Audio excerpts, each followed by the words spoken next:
I'm going to take you back to Paris, 1860. A banker walks through the Marais district studying a map. He is not admiring architecture. He's calculating which buildings will be demolished next week. He buys 3 crumbling tenements for 50,000 francs each. 6 months later, the government bulldozes them and hands him 200,000 francs per building in compensation. 400% return in 6 months. Tax-free, legal, repeatable. Over the next decade, this happens thousands of times.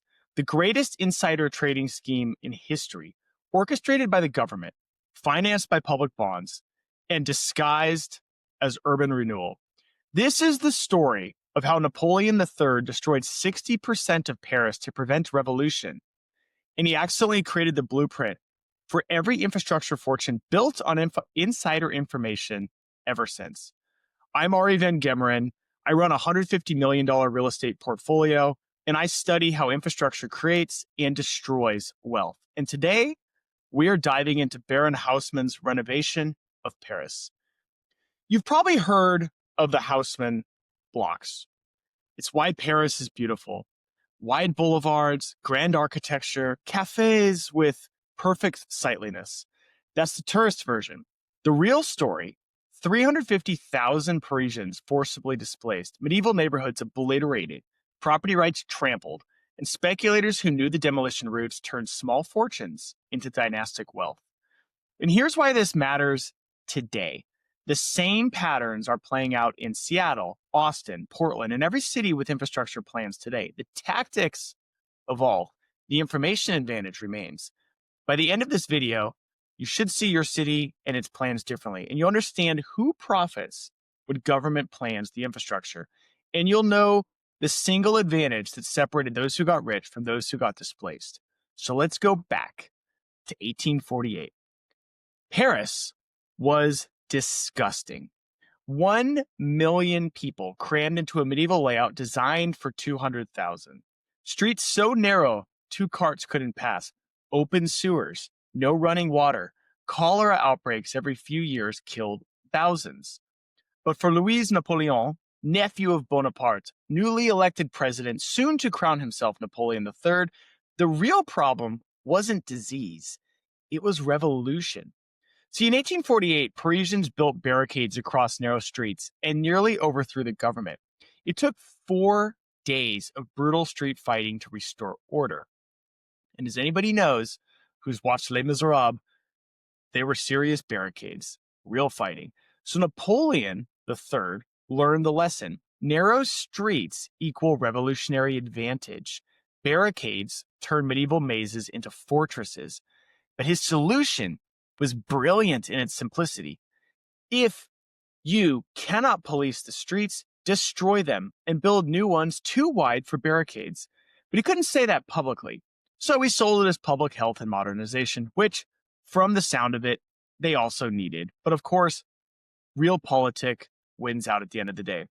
So in 1853, Napoleon appoints Georges Eugene Haussmann as prefect of the Seine department. Think of him as the mayor with dictatorial powers over Paris. Haussmann was perfect for the job. He wasn't an architect or an urban planner. He was a bureaucrat, a numbers guy, someone who understood that renovating Paris was fundamentally a financial operation, not an aesthetic one. So Napoleon gave him a simple mandate: transform Paris into a modern capital that looks impressive and cannot revolt. Haussmann's plan was staggering in scope. Demolish the medieval core, build 165 kilometers of new boulevards, connect rail stations to city center, install modern sewers and water systems, and create parks and public spaces. Cost estimate, 2.5 billion francs, roughly $50 billion in today's money. And here's where the story starts to get interesting for my fellow real estate investors today, because Haussmann needed a legal mechanism to acquire thousands of properties cheaply and quickly. Negotiating with each owner would take decades. Paying market prices would bankrupt the project. So Napoleon rammed through new expropriation laws. The government could, 1, declare a route useful for public purpose. 2, assess property values using government appraisers. 3, offer compensation based on those assessments. And 4, take possession whether the owners agreed or not. This is eminent domain on steroids. And here's the genius and the corruption. Assessments were based on current use in slum conditions, not future use on a grand boulevard. Your medieval tenement house bringing in 2,000 francs annual rent, the government assesses it at 40,000 francs, 20-year income multiple, call it. They bulldoze it. They build a new boulevard, and the land is suddenly worth 400,000 francs for a new Haussmann building. That 360,000 franc value increase, it went to whoever bought the clear land or knew which properties would be expropriated. So let me walk you through the wealth transfer mechanism, because this is the ingenious and nasty part of the whole story. Phase 1, route selection. Haussmann and his team decide which streets become boulevards. This information is theoretically secret. In practice, it's leaked constantly. Councilmen knew. Government contractors knew. Bankers financing the bonds knew. Their friends knew. If you were politically connected, you know the route before it's announced. Phase 2, the quiet accumulation. Once you know the route, you start buying. Not the valuable properties. Those draw a lot of attention. You buy the tenements, the crumbling buildings, the properties everyone assumes are worthless. You pay 30 to 50,000 francs for buildings that generate minimal rent. The sellers are usually happy to unload slum properties for more than what they think the property might even be worth.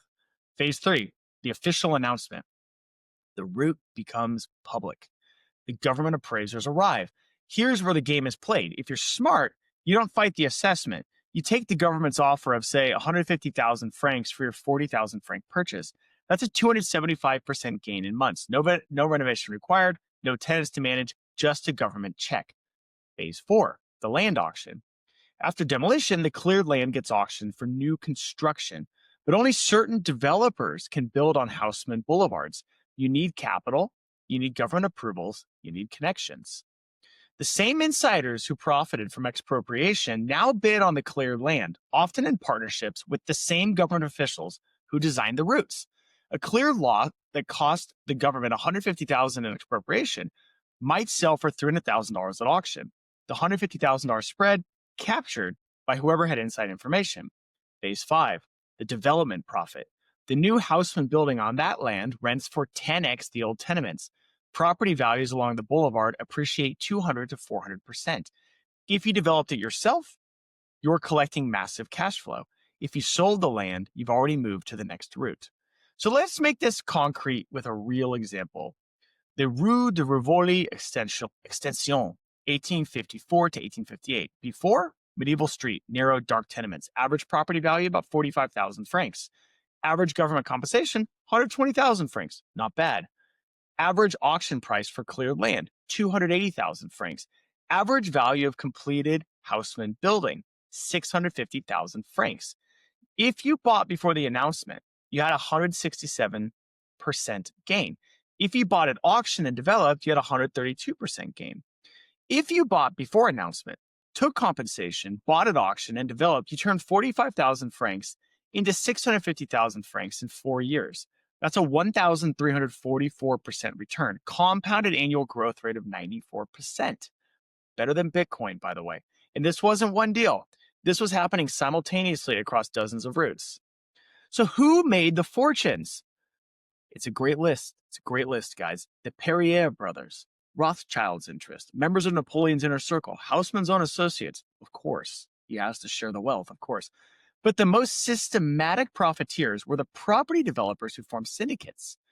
They'd pool capital, bribe officials for route information, acquire properties en masse, and then extract maximum value through expropriation and redevelopment. Haussmann himself was eventually investigated for corruption. He resigned in 1870 amid financial scandal, but by then the damage or wealth transfer, depending on the perspective, was complete. So here's the piece that connects this to modern real estate. Haussmann couldn't get enough tax revenue to fund this, so he invented creative municipal financing. He created a shell corporation, the Caisse de Travaux de Paris. Every video, guys, I butcher some language. That's a French one for you. This organization, this shell corporation, issued bonds secured by future property tax increases. Since new boulevards would increase property values, future taxes would be higher. so borrowing against them was safe. Sound familiar? It's just like tax increment financing. This is every redevelopment district in America today. The problem, it's a pyramid scheme. You need continuous growth to service the debt. When the growth stops, the whole structure collapses. And by 1870, predictably, Paris was drowning in debt. Haussmann was fired, but the infrastructure, we talked about it before, infrastructures are funded by debt bubbles, remained. So what happened to all of these poor Parisians that were displaced? 350,000 people, a third of Paris, were forcibly moved. And where did they go?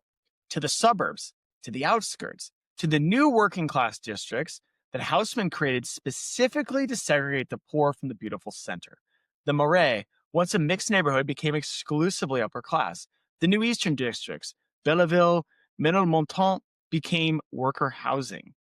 Paris essentially invented modern urban segregation by income, the rich core, the poor periphery, which, by the way, is the exact scenario today in Paris, right? The inner core is beautiful. It's where we all go.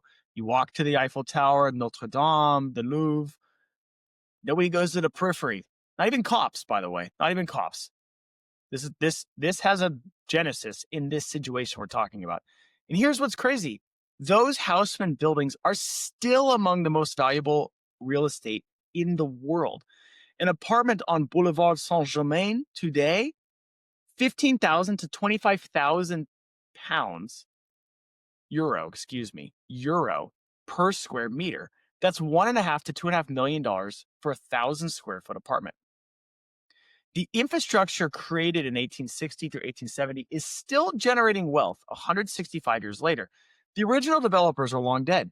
Their great-great-grandchildren are still collecting rent in many of these cases. That is the power of infrastructure. It outlasts everyone. Haussmann's renovation cost 2.5 billion francs, which, as we mentioned before, is $50 billion roughly today. But the wealth transfer was multiples of that. Property values in central Paris increased from roughly 3 billion francs in 1850 to over 10 billion francs by 1870.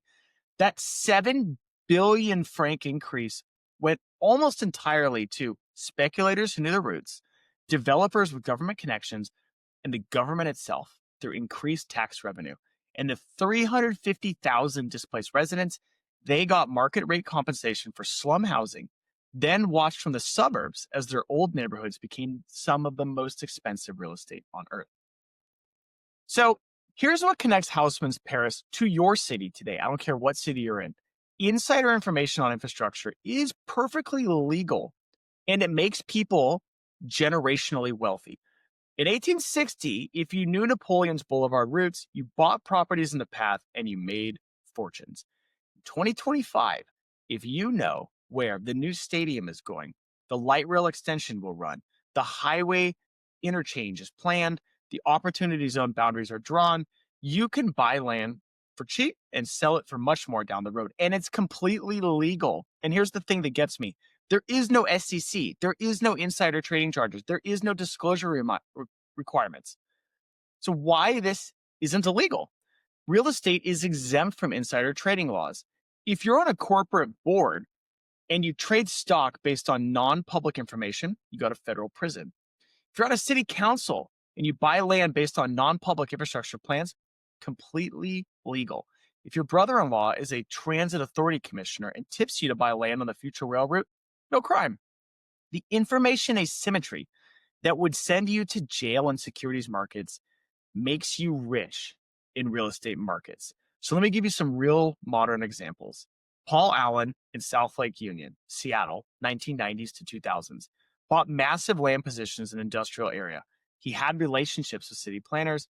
Amazon then announces its headquarters in the neighborhood, and his estate captures billions in appreciation. Legal? Totally. Coincidence? You decide. How about Atlanta's Mercedes-Benz Stadium, 2014? The stadium site is announced. Connected developers bought surrounding parcels months earlier. Property values tripled within 2 years. How did they know exactly where to buy? Legal? Yes. Fair? Totally different question. Austin Domain, 2000s. The city approves massive mixed-use development. Certain investors bought land around the site years before public announcement. surrounding property values increased 400 to 600%. Were planning commission meetings really the first time anyone knew about this event happening? What is the pattern? Infrastructure decisions are made in closed door meetings. Information flows to connected insiders, developers, major property owners, political donors, of course. Land is quietly acquired, public announcement is made, values explode. The original insiders sell or develop at massive premiums. But today's wealth transfer does not require eminent domain or the government to help you do it. It happens through market forces. The setup. The city identifies underutilized or transitioning neighborhoods. They create redevelopment district or an urban renewal zone. They announce infrastructure, light rail, bike lanes, park improvements, and they issue bonds backed by future property tax increases, tax increment financing. Planning for this began 3 to 5 years before the public announcement. City council members, planning commissioners, transit board members all know, and their friends, family, and business partners somehow start buying. And by the time it's public, the early positions are already taken. And then what happens? Property values often surge after an infrastructure build. Early buyers capture 300 to 1,000% gains on those positions. Original residents face rising rents and property taxes. Displacement now happens through economics, not force, but the wealth transfer is just as dramatic. In 1860, the game was know the route, buy the properties, collect government compensation, or sell to developers. In 2025, the game is know the infrastructure plan, buy the properties, wait for values to explode, sell, or develop. The mechanism is almost identical. The wealth transfer is identical. Only the legal wrapper really changed in this whole process. Haussmann's speculators had connections to Napoleon's government. Today's speculators have connection to city councils, transit boards, and planning commissions. The families that build generational real estate wealth don't have necessarily better analysis. They have better information, oftentimes early on. So what does Haussmann teach us today? Lesson 1, infrastructure can and does create permanent value. Those boulevards are worth more today than when built. The speculators are dead, the politicians are dead, the tenants are dead, but the streets remain and they are still generating wealth. Modern version, buy near future transit, not current transit that's already priced in. Future transit that's in planning stages but not yet funded. Caveat, might not happen. You never know. So this is not without risk to take this strategy. Lesson 2, information asymmetry is everything and perfectly legal. The best underwriting, the smartest analysis, the most careful due diligence. None of it matters if someone else knows about the stadium site a year before you do.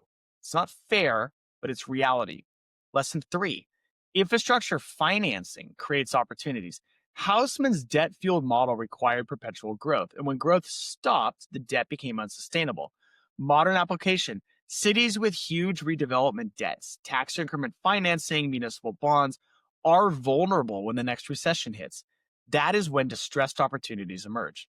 Lesson 4, you can compete, but you need a system. You cannot compete with developers who golf with city council members unless you're a great golfer. And everybody knows every city council member wants to golf with a great golfer. So if you have it, use it, guys, use it. But you can develop some of your own information advantages. Your edge as a smaller investor. Attend every planning commission meeting. This is public information. It's just time consuming. Most people won't do it. 2, read master plans and comprehensive plans. Cities publish 20-year visions. They telegraph where infrastructure will go. 3, track transit authority studies. Long-term transit plans are documented years before funding. The routes are there. 4, follow city bond measures. What's getting funded tells you where infrastructure goes. 5, watch where the insiders are buying. LLC filings and property records are public. See who's accumulating land in transitioning neighborhoods. 6, build local relationships. Contractors, engineers, city employees all know things before they're public. The information exists. It's out there. Just people don't look. They don't look for it. And by the time it's in the newspaper, just like the stock market, it's already priced. By the time your realtor mentions it, the early money has already positioned. Every major city transformation follows this pattern. Identify an area for improvement, plan infrastructure, information flows to connected insiders, early positioning captures value, public announcement drives prices up, and wealth transfers to those who knew first. Haussmann didn't invent this, Okay, he just did it at an unprecedented scale with unprecedented documentation. Rome did it, London did it, New York did it, Portland, where I live, has done it, and your city is doing it right now. The question is not whether this is happening, it's absolutely happening. The question is, how can you, as an investor, think about benefiting or doing something if you think it's wrong? I'm not going to say it's right or wrong. I'm just being pragmatic about what's happening. Baron Haussmann was fired in 1870. His financial schemes collapsed. He died in relative obscurity in 1891. But walk through Paris today. The boulevards remain, the buildings remain. The infrastructure he created still generates more wealth than any other urban core on earth. The displaced residents, many of their descendants still live in the suburbs, looking at the city their great grandparents were forced to leave. And the speculators who knew the roots, their descendants own the buildings, collecting 15,000 euros per square meter rents. That is the brutal truth about infrastructure and wealth. It's not built for everyone. It's built for whoever has the information and capital to position themselves correctly. You can call it unfair, you can call it corrupt, you can call it progress, but understanding the pattern, the real politic, I love the word real politic, the real politic of this is what matters, and position yourself accordingly. It is the difference between building generational wealth and watching it happen to others. The Haussmann playbook is running in your city right now. The transit maps exist. The redevelopment plans are published. The master plans are online. The information is public, but only a few people are really reading it. And that's where the fortunes are made. If you made it this far, you're thinking like a timeless investor. And if you want more deep dives into infrastructure, investing, history, historic economics, the Knights Templar, we range far on this channel. And you want to position yourself to capture it, subscribe, leave a comment, let me know what you thought. I'm also building a community of real estate operators and investors who think about markets this way. If you are an accredited investor and you're interested in investing in supply constrained real estate with real structural moats, the kind of infrastructure our good friend Baron Haussmann would really understand, reach out. Link in the description. The wheel turns ever onwards. Nothing changes under the sun. Everything is the same as it's always been. Think well, act wisely, build something timeless. Thank you for being here.